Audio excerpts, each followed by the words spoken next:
I'm Candace Cameron with Colorado Fast Pitch Academy. Today, I will be discussing the difference between dropping your shoulder and dropping your hands.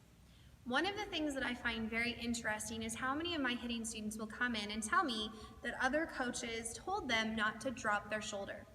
It's even a mistake I used to make when I first started giving hitting lessons, because we were always taught, don't drop your shoulder because it makes your back go down.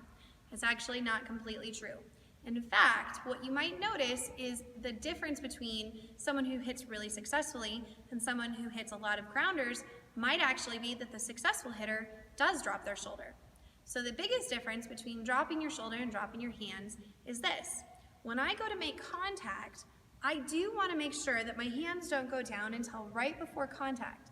But if I angle my body over home plate, which allows that shoulder to come down, I'm actually going to hit at a much better angle, allowing me to have a nice higher follow through, taking my ball to what is known as a high line drive position.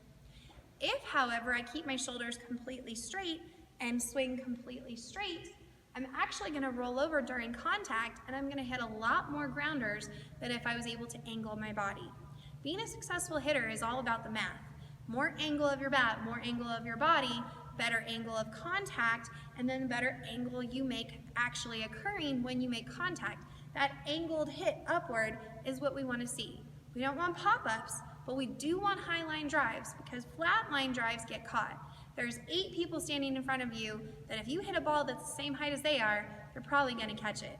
You hit a ball higher than they are, and they're probably not going to.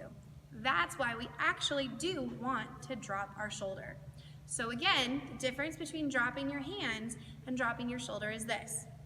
If I am dropping my hands, that means that one of the first motions I'm making is going down with my hands instead of keeping them up until it's time to make contact.